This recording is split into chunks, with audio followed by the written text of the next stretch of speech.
It took me over 75 years to realize what I'll tell you in 20 minutes. If I could sit down with my younger self, maybe the one at 50, 60, or even 65, I would have so much to say. I would tell them what truly matters, what doesn't, and what's worth fighting for. I would advise them to stop worrying about things that won't matter in the long run and to embrace the present moment before it slips away. But life doesn't work that way, does it? We don't receive the answers ahead of time. We learn by living, by trying, by failing, and by growing.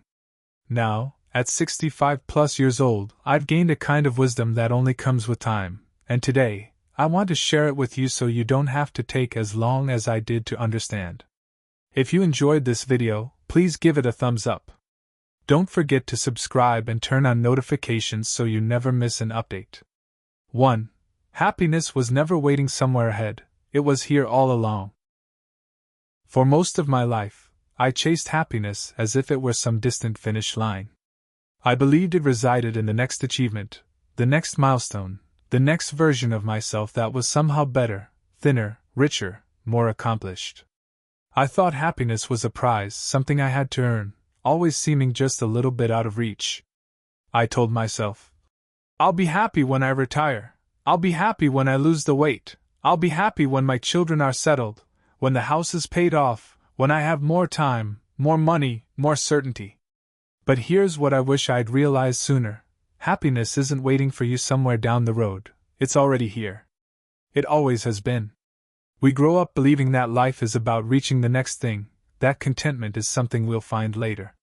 Yet, every time we get what we thought we wanted, we move the goalpost. We celebrate for a moment, and then immediately set our sights on the next thing. We tell ourselves, just one more step, just one more thing, then I'll feel at peace. But happiness isn't in the next promotion or the next 5 pounds lost. It's not in the house you dream of buying or the vacation you're planning. It's not hiding in some future version of yourself that's somehow better than who you are now. Happiness is in the ordinary moments, the ones we overlook because we're too busy chasing something else. It's in the quiet morning light streaming through the window as you sip your coffee. It's in the warmth of a grandchild's hug and the deep laughter shared with an old friend. It's in the way the wind moves through the trees on a summer evening, in the first bite of a homemade meal, and in the sound of your favorite song playing on the radio. I've met people who spent their entire lives working toward a dream, only to arrive and realize they were still searching for more. I've also met people who had very little, no grand achievements, no wealth, no extraordinary accomplishments, but they radiated joy. Why? Because they understood something most of us take a lifetime to learn. Happiness is not a destination, it's a way of being. I remember talking to an old friend, a man in his late 80s, who told me, when I was younger, I always thought happiness was something I had to chase. But the older I got, the more I realized I was stepping over it every single day. I had it all along, I just wasn't paying attention. That stuck with me. If you're always chasing happiness, you'll never arrive. But if you stop, if you truly pause, you'll see that joy has been waiting for you all along. You don't have to wait for retirement, for the perfect body, or for the perfect life. You can choose happiness right now. Not because everything is perfect or because life isn't hard, but because you finally understand that joy was never hiding. It was just waiting for you to notice. 2. Health is the greatest wealth, and it's never too late to take care of yourself. When we are young, we move through life as if our bodies are invincible. We push them, neglect them, and take them for granted. We eat whatever we want, skimp on sleep, and ignore aches and pains, believing there will always be time to get healthy later. But later comes faster than we expect. One day, we wake up, and our body reminds us, sometimes gently, sometimes sharply, that it has been with us through every decision we've made. Whether we've treated it well or poorly, it keeps the record.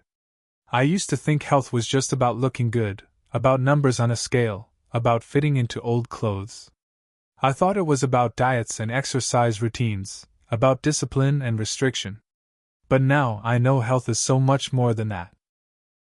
It's the ability to bend down and play with your grandkids without wincing in pain.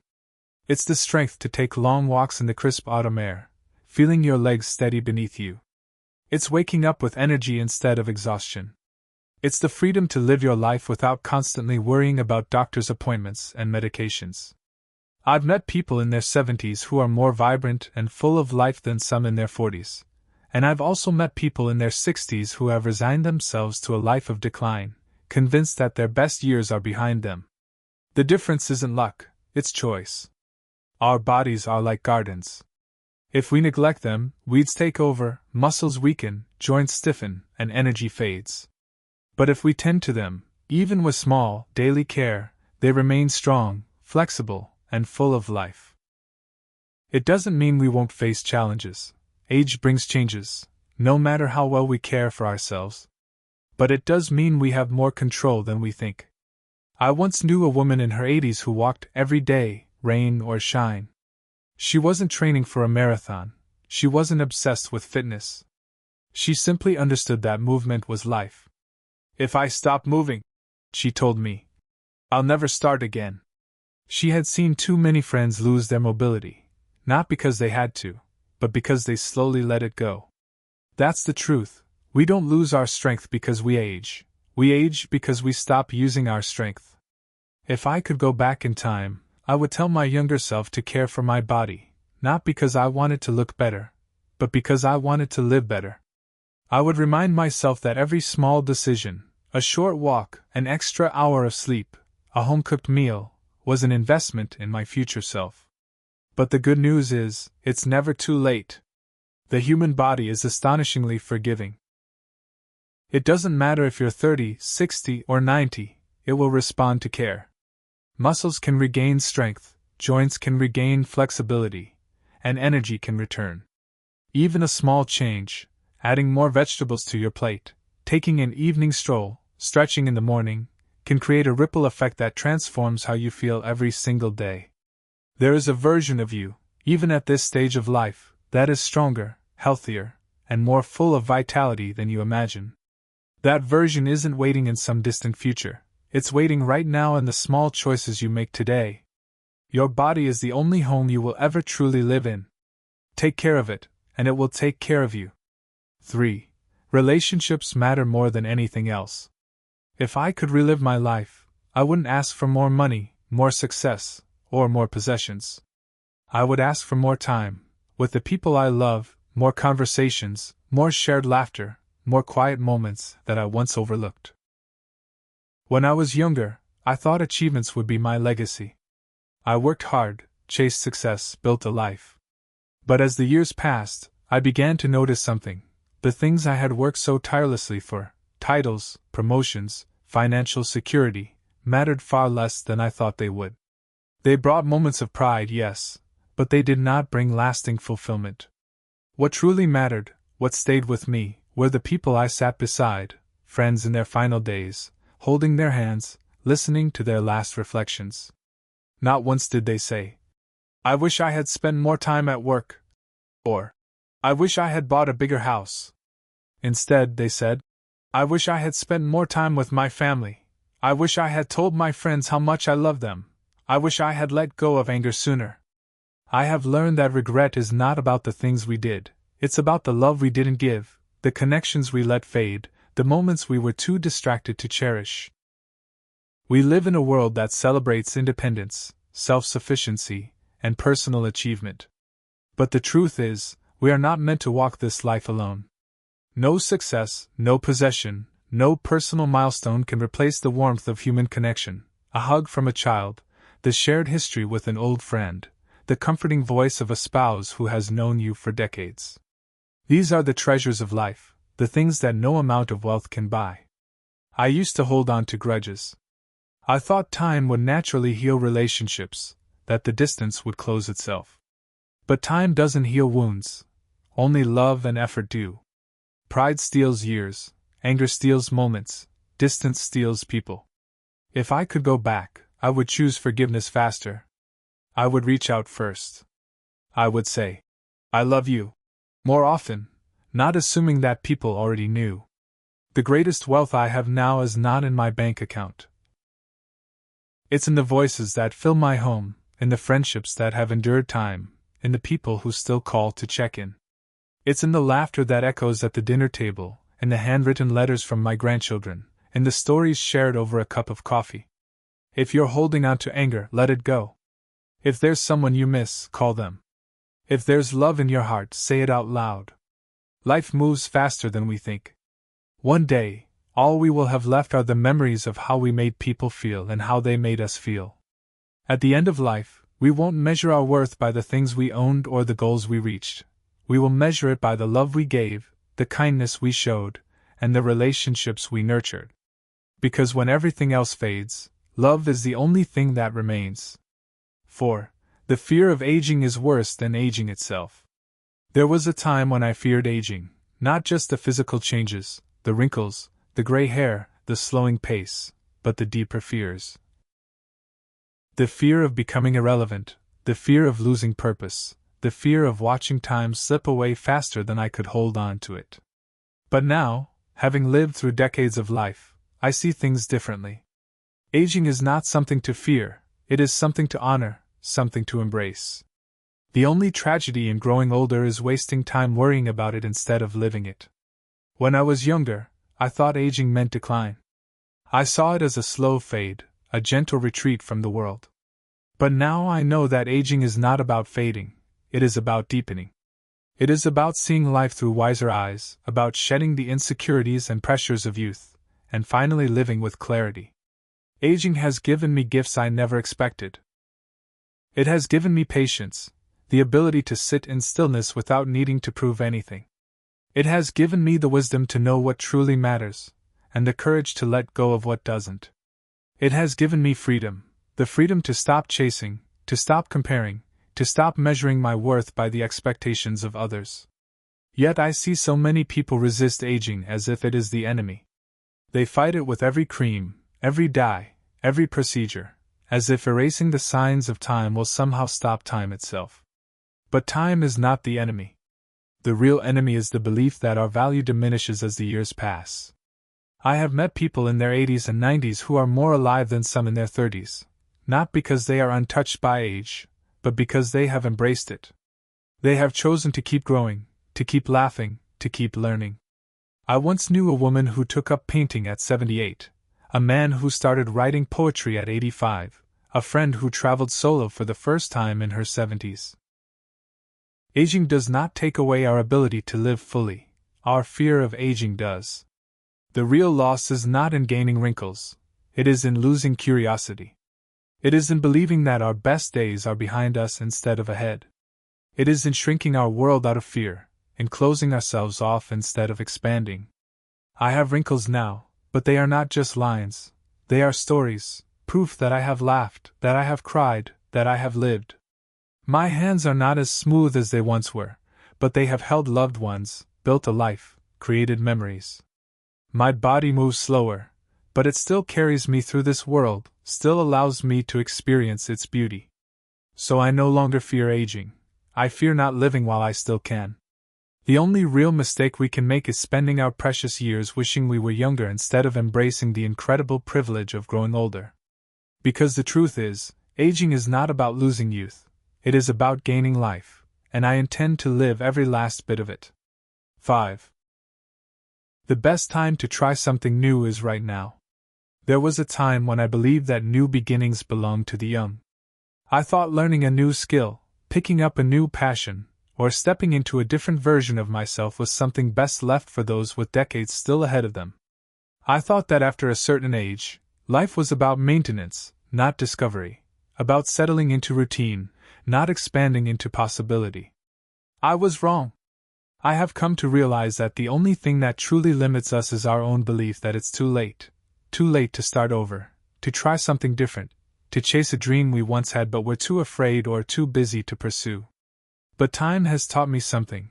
The moment you decide to start, no matter how late you think it is the moment you prove to yourself that it was never too late to begin.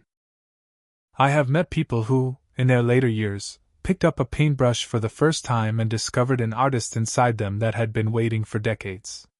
I have met men and women who started writing, learning an instrument, mastering a new language, not because they expected to be the best, but because they finally gave themselves permission to enjoy the process. I have watched people go back to school in their 70s, fall in love again in their 80s, and travel the world for the first time in their 90s. The idea that we have to stop growing because of our age is nothing more than a lie we've been told, a lie that keeps people from experiencing the richness that life still has to offer, a lie that prevents us from evolving, from learning, from waking up excited about something new. There is no rule that says you must stop dreaming after 60, no law that says curiosity must end at retirement, no expiration date on trying something for the first time. Yet so many people hesitate. They worry about looking foolish, about failing, about not being as quick or as sharp as they once were. But let me tell you something, growth is not about being the best, it's about being better than you were yesterday. It's about challenging yourself, expanding your mind, giving yourself permission to be a beginner again. I once met a man who had always wanted to play the piano but convinced himself he was too old to learn. "What's the point?" he said. "By the time I'm any good, I'll be in my late 70s. I asked him, "And how old will you be if you don't learn?" "Time will pass no matter what. The years will come and go whether you decide to fill them with new experiences or not. The question is, how do you want to spend them? Looking back with regret at the things you never tried or looking forward with excitement, knowing that every day still holds the potential for something new?" I used to think that the best time to start was when I was younger. Now I know that the best time to start is right now, not yesterday, not tomorrow, but now. Because the only thing standing between you and the life you still want to live is the decision to step forward and begin. 6. Let go of what you can't control. For so many years, I carried burdens that were never truly mine to carry. I worried about the future, replayed mistakes from the past, held on to anger for things I couldn't change, and tried desperately to control the uncontrollable. I thought that if I planned well enough, worried long enough, or tried hard enough, I could keep life in order, that if I held on tightly, things would turn out the way I wanted them to. But life has a way of humbling us, doesn't it? It teaches us in small whispers and painful lessons that control is an illusion, that no matter how much we try, there will always be things beyond our reach. A loved one will leave, a plan will unravel, a door we were counting on will close without warning, and all the worry in the world won't change any of it. I spent years exhausting myself over things that, in the end, were never mine to control: people's opinions, other people's choices, the way time moves, the way life unfolds, the way the past remains unchangeable no matter how often we relive it. Then one day, I realized something. The weight I was carrying wasn't heavy because life was unfair. It was heavy because I refused to set it down. We spend so much of our lives resisting what is. We fight against reality, trying to bend it to our will, only to find ourselves exhausted and bitter when it doesn't work. But life is not meant to be a battle against what we cannot change. It is meant to be embraced, even in its unpredictability. Letting go does not mean we stop caring. It does not mean we give up or become passive. It means we choose peace over resistance. It means we recognize the difference between what is ours to change and what is not. It means we trust that, even in uncertainty, life has a way of working things out. I once heard someone say that worrying is like carrying an umbrella every day waiting for rain. It struck me, how often do we hold on to stress, anxiety, and fear for things that may never even happen? How much time do we waste trying to control the uncontrollable instead of simply living? If I could go back, I would tell my younger self this: set down the weight. Let go of the things that steal your peace. Forgive faster. Accept what is. Trust that, no matter how life unfolds, you will be okay.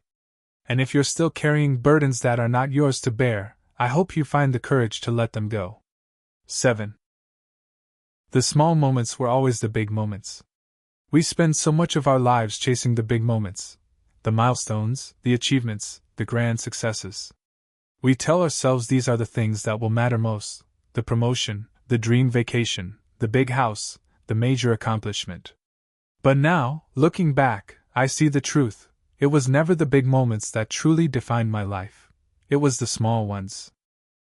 It was the warmth of my child's hand in mine as we crossed the street, the sound of laughter echoing in the kitchen on a Sunday afternoon, the way my mother hummed while she cooked, filling the house with something more than just the smell of food, something like love itself. It was the long conversations over coffee, the way my dog rested his head on my lap, the quiet stillness of a morning before the world fully wakes up. These are the moments that stay, but we don't see it when we're in them. When we're younger, we rush past these moments, believing they are ordinary. We assume that the best days are somewhere ahead of us, waiting to be reached. We fail to realize that this right now is life, that the small, fleeting moments are the ones we will long for when we no longer have them. I have seen people in their final days, and do you know what they talk about? Not their biggest achievements, not the money they made or the awards they won. They talk about the way their partners looked at them across the dinner table, the way their child's laughter once filled the house, the way they felt lying in the grass on a summer afternoon, staring at the sky with no agenda, no worries, just being. They talk about the love they gave and the love they received. They talk about the moments, the ones they never thought would matter but did. So I no longer chase the big things. I no longer wait for life to begin at some future milestone. Instead, I pay attention. I notice the way the light shifts in the afternoon. I cherish the phone calls, the text messages, the unexpected visits. I sit longer, listen deeper, and love harder. Because one day, these moments will be memories, and I want to make sure that when I look back, I didn't miss the best parts of my life while waiting for something bigger to come along. If you're still searching for happiness in some far-off future, stop and look around. It's already here, hidden in the ordinary, and one day you'll see it was never ordinary at all. This is your time. If there's one thing I know for certain after all these years, it's this: life is not measured by how much time we have, but by how well we choose to live it. The most heartbreaking thing I have seen, more than loss, more than hardship, is people reaching the end of their journey only to realize they spent too much of it waiting. Waiting to be happier, waiting to be thinner, richer, more successful, waiting for the right time to start something new, waiting for apologies that never came, waiting for the perfect moment to say, "I love you," to take the trip, to embrace life fully. But here's the truth that time has taught me: there is no perfect moment, there is only now. Life does not pause for us to figure it all out. It moves with or without our permission. It moves while we hesitate, while we overthink, while we wait for the fear to subside. Before we know it, years have passed, opportunities have slipped away, the people we love have aged, and the moments we could have cherished are nothing more than distant memories we wish we had held onto more tightly. But what I also know is this: it is never too late to start living. It is never too late to forgive, never too late to let go, never too late to pick up the phone, to try something new, to say yes to life in all its unpredictable, imperfect beauty. If I have learned anything from the people I have met in their final years, from my own experiences, from the countless moments of reflection, it is this: you are never too old to love, to dream, to laugh, to grow. The greatest tragedy is not aging. The greatest tragedy is reaching the end of your days and realizing you never truly lived. So don't wait. Don't waste another year, another month, another day wishing for a past you can't return to or a future that isn't promised.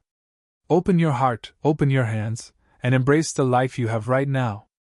Because when the time comes to look back, you won't remember the things you feared, you won't care about the opinions of others, you won't wish you had spent more time worrying about things beyond your control.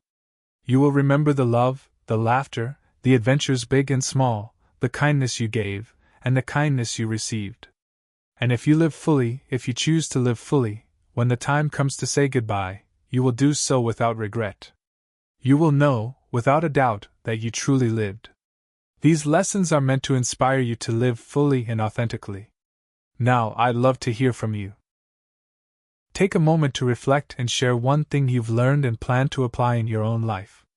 Let's support each other on this journey toward embracing these truths. If you enjoyed this video, please leave a comment with 1. If not, feel free to comment with 0. Your feedback means a lot to us. Don't forget to like, share, and subscribe to our YouTube channel for more content like this. Thank you for watching, and here's to living life on your own terms.